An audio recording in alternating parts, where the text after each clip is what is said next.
Welcome to this week's meeting of the Rotary E-Club of Silicon Valley.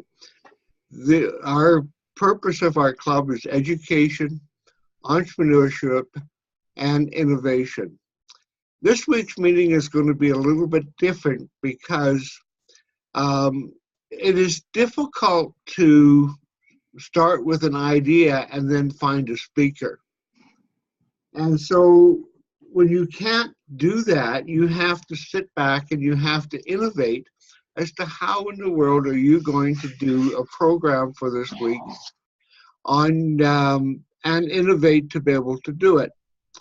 And this is my answer to that question for being unable to find a speaker and inviting various members of the club to participate in a meeting where they are actually the speakers themselves, and so that we can put a little bit different twist on this.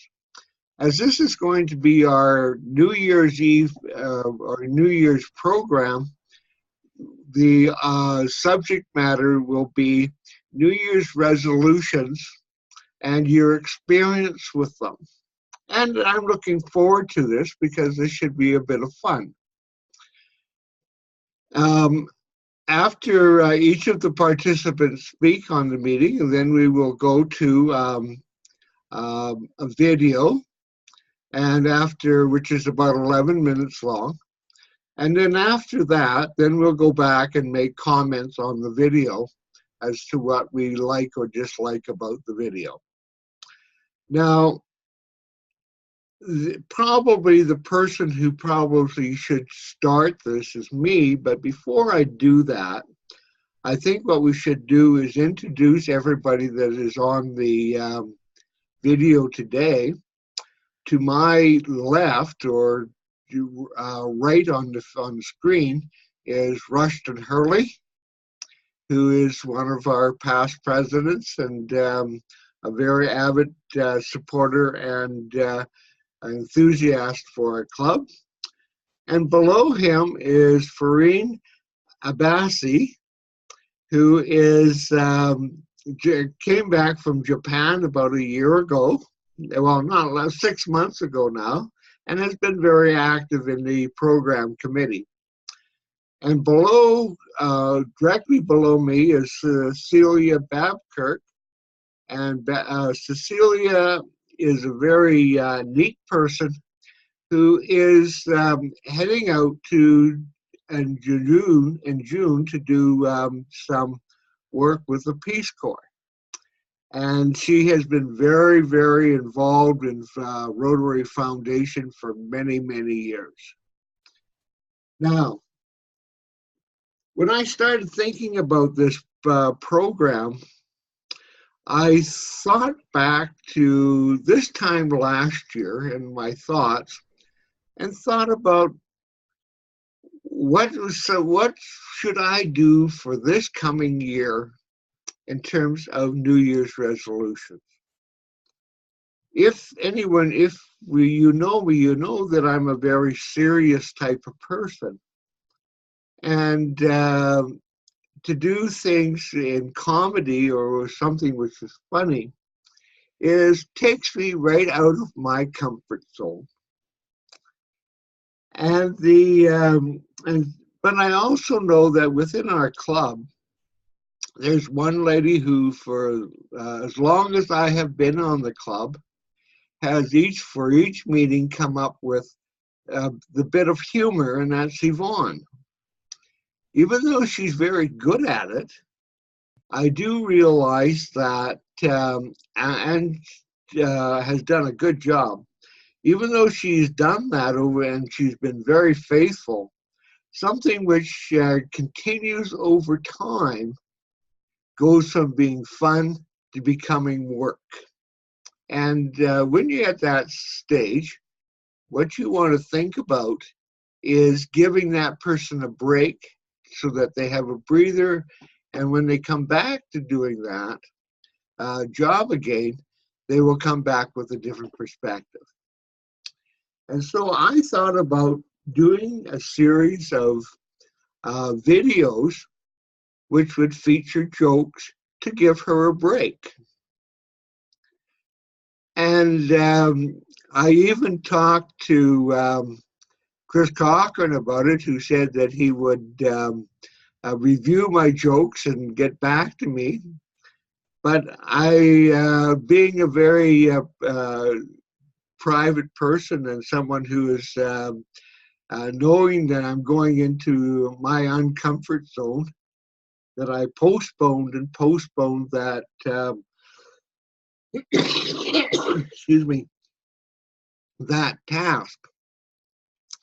But today I'm amongst a group of friends, which is a friendly crowd, I hope, and that I thought I would try out and meet that obligation, or that New Year's resolution that I took last year at this time. I've been wearing glasses now since I was in grade 6. And there was 2 events prior to being prescribed to need glasses that indicated to me that I probably needed glasses. And the first incident happened in the summer prior to that.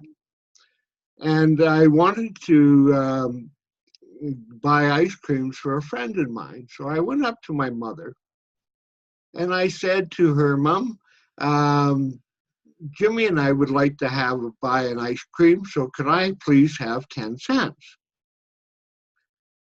And my mother looked at me and she said, "What do you think that I look like? A bank?" And so the second incident happened that fall when we were walking home from school, and it was Jimmy and I again, and I decided to go into the local bank. And I marched right up to the teller and I said, "Please, can I have 10 cents so that Jimmy and I can buy ourselves an ice cream cone?" And the teller looked down at me and she said, "Who do you think that I look like? Your mother?"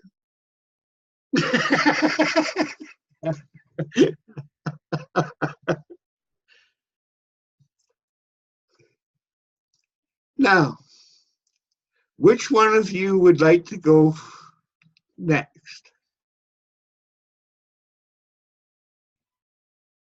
So are we jumping into new resolutions or to tell a joke?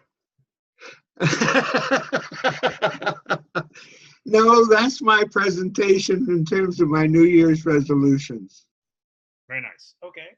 So hopefully the sound will be okay. My mic on this laptop's a little funky, but got a couple of resolutions. One for me is to spend more time trying to develop a new hobby in the coming year. So I've been trying to learn Chinese, Mandarin. I mean, not like fluently, right? But enough to be able to at least properly entertain my Chinese-speaking friends in my attempts. So I'm gonna give that a really good go in the coming year. That's resolution number 1 for me. A second resolution is one that is Rotary related. I am hoping to get more people to understand how fun it is to actually connect with people, to get them to speak to the club, because that's just a good fun thing to do. So if you're in the club and you're watching this and you're like, how does it really work? Email me and I'll like get you up to speed so it's nice and easy. All good.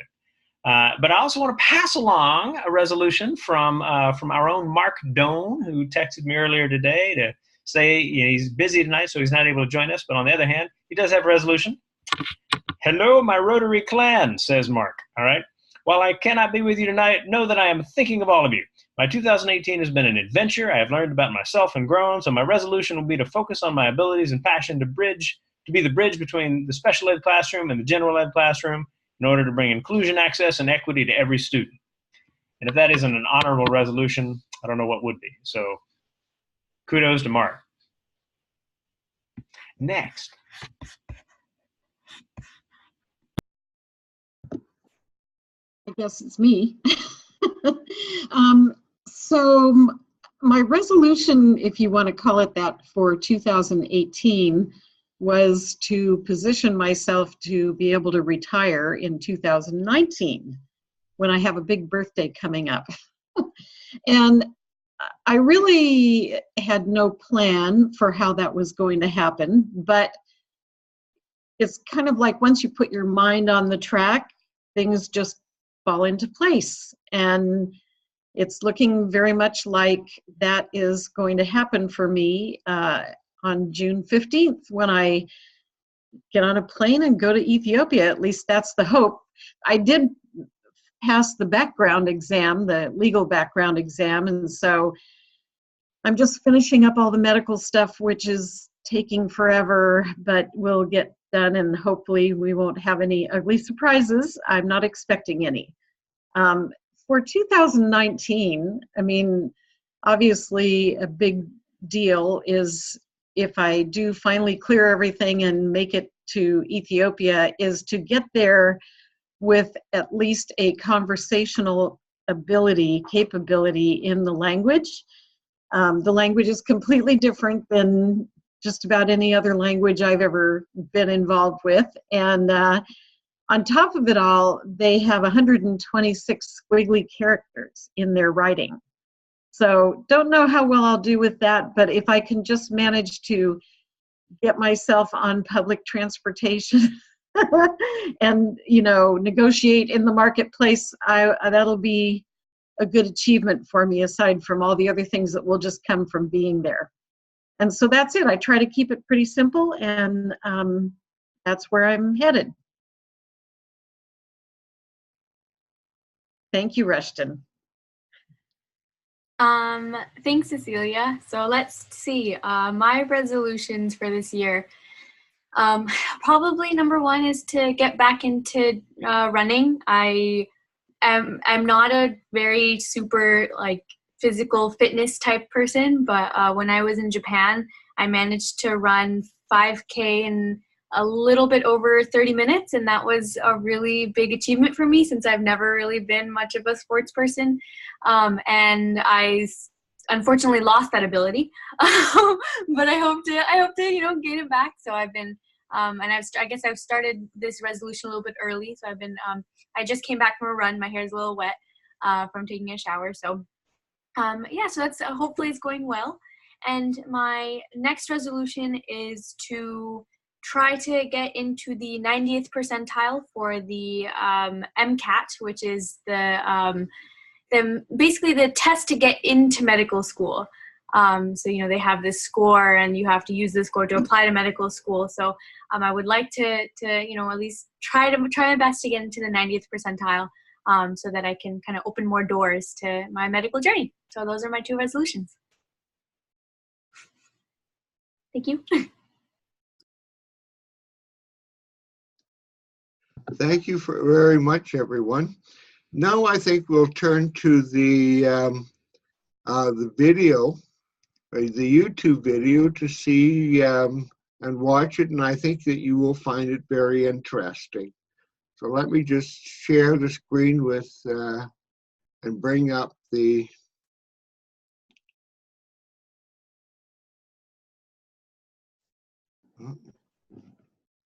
oh, let me just go to get it.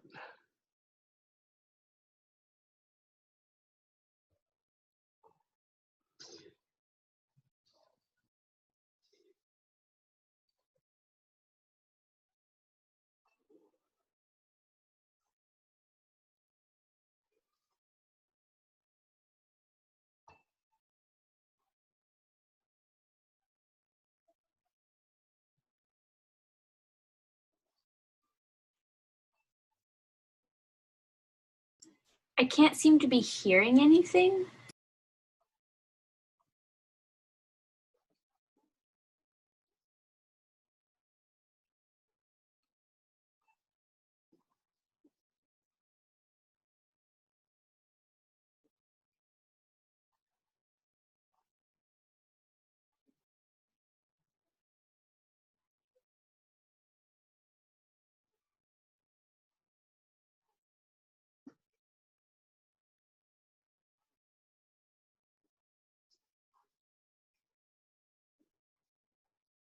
Can you hear?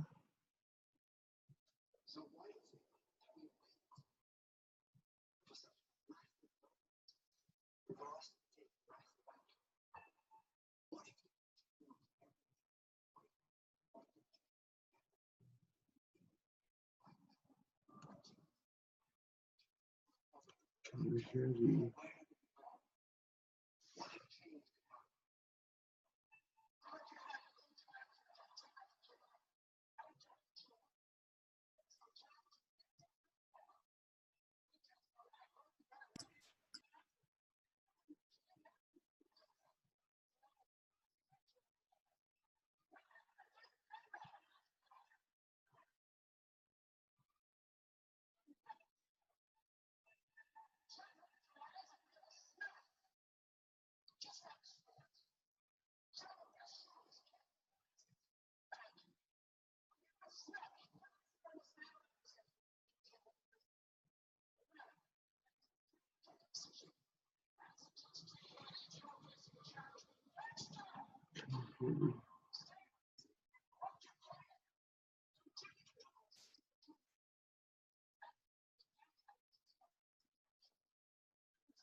Was everyone able to hear the video?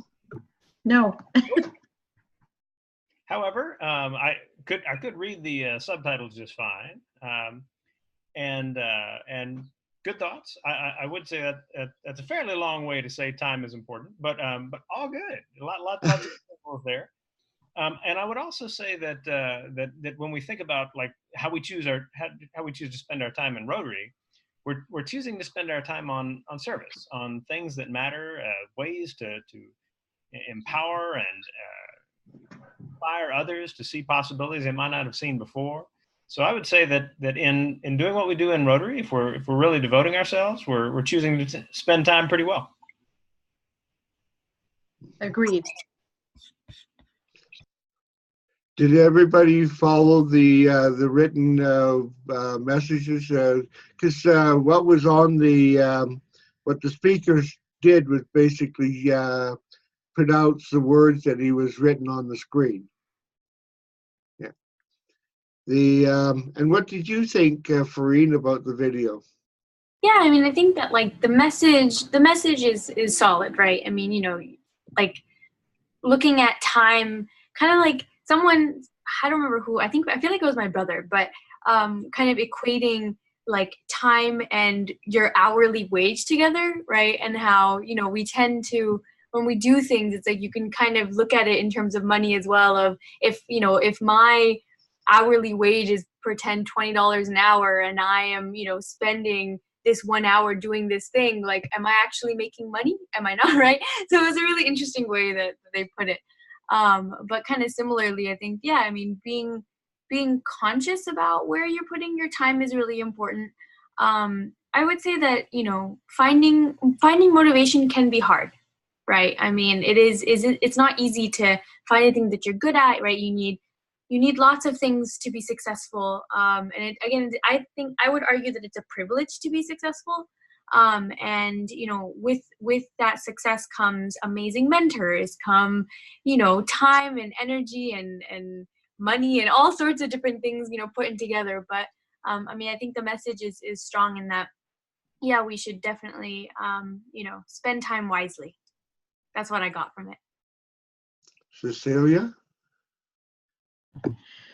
Well, I would say that ditto to what both Rushton and Farheen have said. I wanted to tag something on to Farheen, you know, which is that had to do with the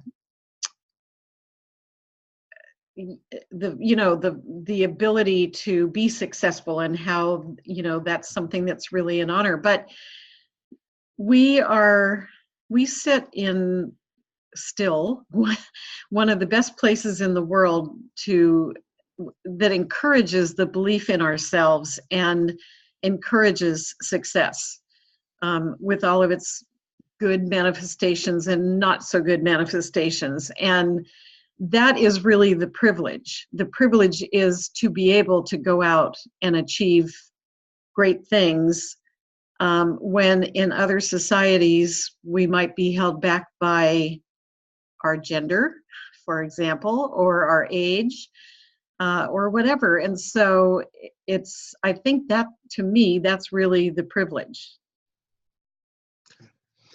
The thing that when I listen to these videos that I don't think which is stressed enough is when they use the word success, what they don't often look at is what's called balance in life.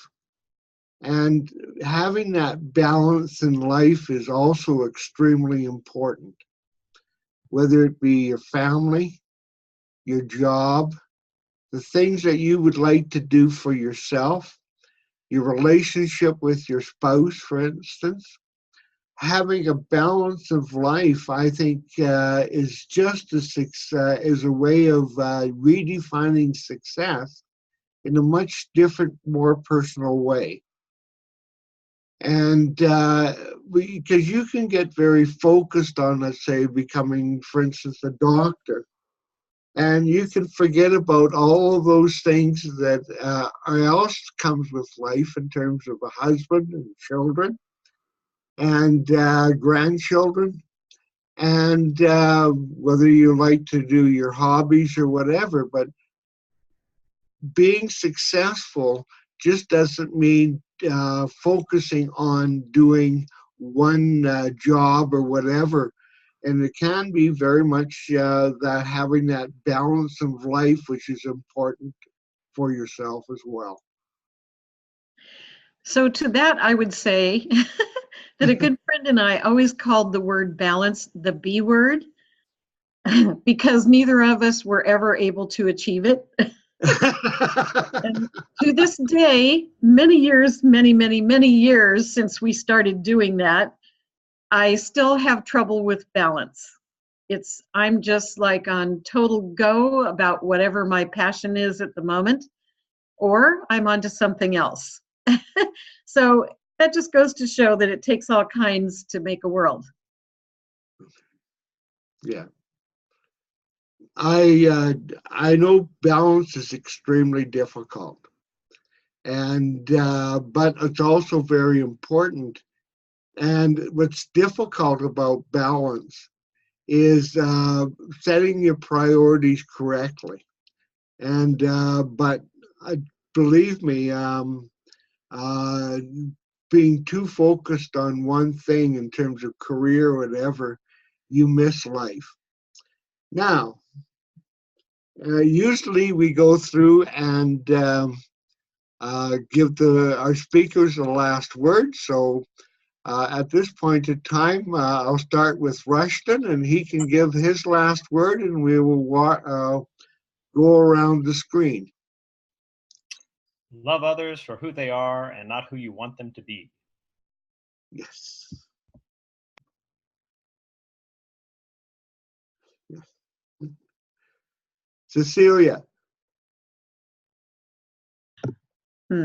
Where do I begin? Well, I think to have a life without purpose is to not have very much of a life. And that purpose can change from year to year, moment to moment. But I think it's important to live every minute to the fullest. And this makes me think about the saying, which I'm not going to get right, which is, when I land in the grave, I don't want to be all pretty. I want to be all scuffed up and scraped as if I had slid into home plate. And that's how I live, balanced or not. That is what I try to do. Farine. I will keep mine very simple. Happy New Year's, everyone, and have a wonderful rest of the year. I love you all very much. And you as well.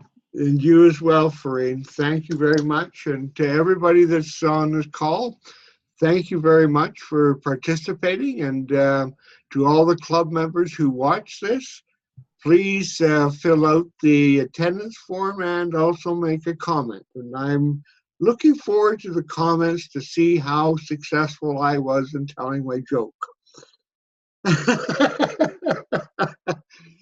And so I say to each and every one of you, have a happy New Year's. And take care, and thank you very much for participating. Thank you, Roger. Thank you.